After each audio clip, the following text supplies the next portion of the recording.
I remember sitting at the dining room table, which is my desk most of the time, but I sat there looking at my computer with what felt like 25 different thoughts bouncing around in my head. I wasn't panicking, but I couldn't get clear. I couldn't see what I actually wanted to do. So in a fit of desperation, really, I opened my notes app and just started writing. No plan, no structure, just whatever was in my head onto the page. And something happened. The noise started to settle, not all at once, but gradually. My thoughts started to organize themselves.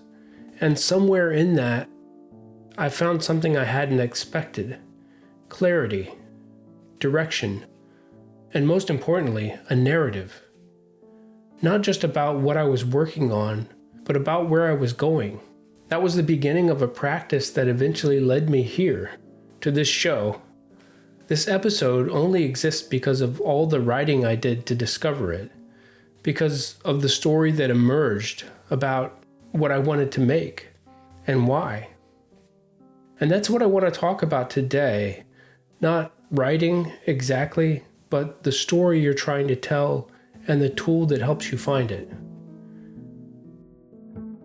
We all have a story to tell, and we're the only ones who can write it.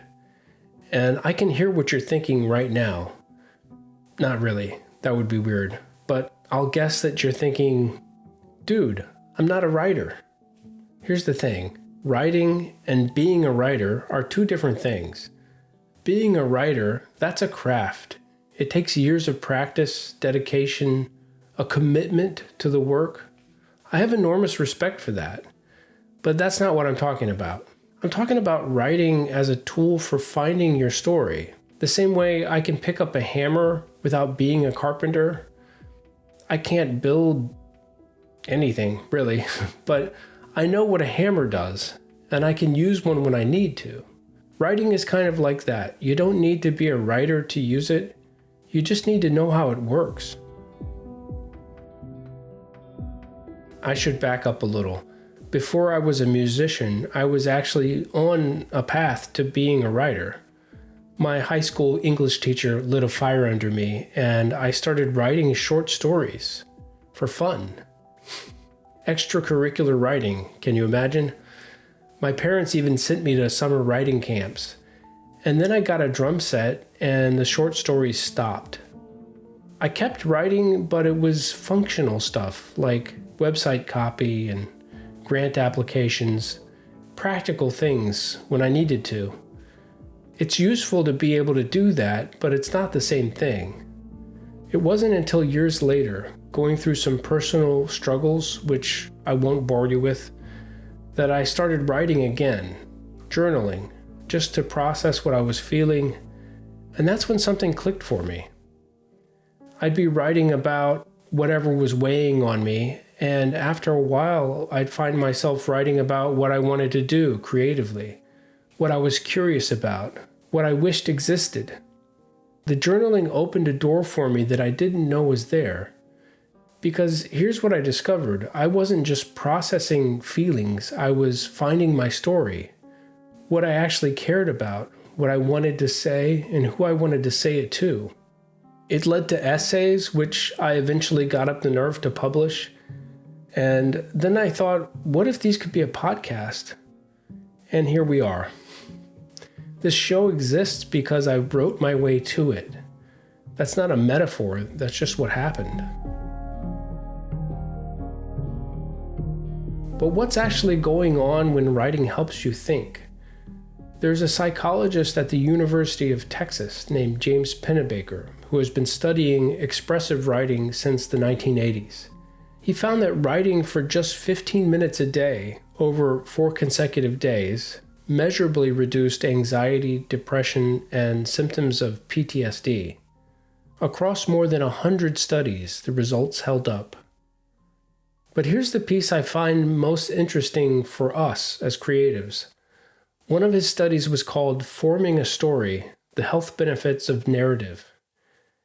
And the finding wasn't just that writing makes you feel better. It's that the act of writing helps you construct a coherent story out of fragmented thoughts. The people who improved most were the ones using words like realize, think, consider, cognitive words that show you're not just venting, you're making sense of something, you're building a narrative. That's the mechanism. Writing doesn't just release pressure, it gives your thoughts an order, a beginning, a middle, a direction.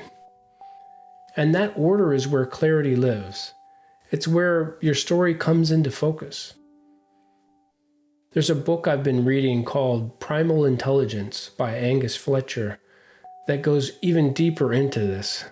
I should probably do a whole other episode on it, but he makes the case that our brains evolved to think in story. That narrative isn't just something we do, it's how we're wired to process the world.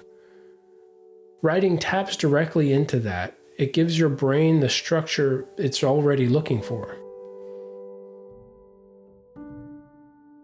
So I really don't want you to hear any of this as you should really start journaling. Because this isn't about journaling. It's about finding the story of where you are and where you want to go as a creative, as a person. Writing just happens to be the best tool for doing that. And it applies to every creative discipline.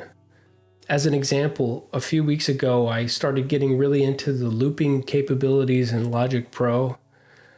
And I had this idea, could I get comfortable enough with it to do a fully improvised live performance? Play drums along with the loops I'm building in real time. I got excited and then immediately overwhelmed. The gear questions alone, what do I actually need to pull this off without it becoming a disaster or going bankrupt? Because if the mood hits me, I will order any piece of gear someone recommends. So I open my notes app and I start writing it all out. Every option, every concern, every what if. And I got clarity. The anxiety dropped. I could see the shape of the thing. I could see the next chapter of that particular project. Look, maybe you're a photographer thinking about getting into street photography. It can feel intimidating. Where do you go? What camera do you bring? How do you approach strangers? Write that story out. The options, the concerns, the possibilities. Having it all laid out in words makes it real, makes it possible. Whatever you make, music, design, photography, writing itself, there is a place for this in your process. Not as therapy, but as a way to find the story you're trying to tell with your work. But I'm not going to pretend that I have it all figured out. I don't. I know writing regularly keeps me in balance. When I'm doing a morning writing session or even a weekly review, just sitting down to write about where I am and what I'm working on. Everything feels better. I'm clearer. I'm calmer. I make better decisions. My problem is that I tend to only reach for it when I'm struggling. I'll coast along until something's not working and then think, oh right, I should write about this. And it helps. But I've been leaving a lot on the table by doing that. Because here's what I've noticed on the good stretches, writing when you're not struggling is where the real creative work happens. That's when you're not just solving problems, you're finding ideas, making connections, discovering where your plot actually leads before you're forced to figure it out. I think of it as exercise now. You don't wait until you're sick to move your body. The habit is the point. I don't always live up to that, but I know what it feels like when I do, and I know what it feels like when I don't. That's enough to keep me coming back to it. Okay, here's what I want you to try this week. Write for 15 minutes, 4 days in a row, about what you're working on, how it's going, what needs to happen, what choices you're sitting with. Don't worry about it being good. Don't worry about it making sense. Just get the words down and see what's underneath. At the end of the 4 days, look back at everything you wrote and find the thread that ties it all together, because there will be one. There always is. That thread is your story. Then come back and tell me in the comments what happened. Did anything shift? Did you find something you didn't expect? And beyond this week, consider making it a practice. You don't even have to call it journaling. Call it thinking on paper. Call it finding your story. Call it whatever makes you actually do it. Thanks so much for hanging out. I'll catch you in the next episode. Until then, keep the flow.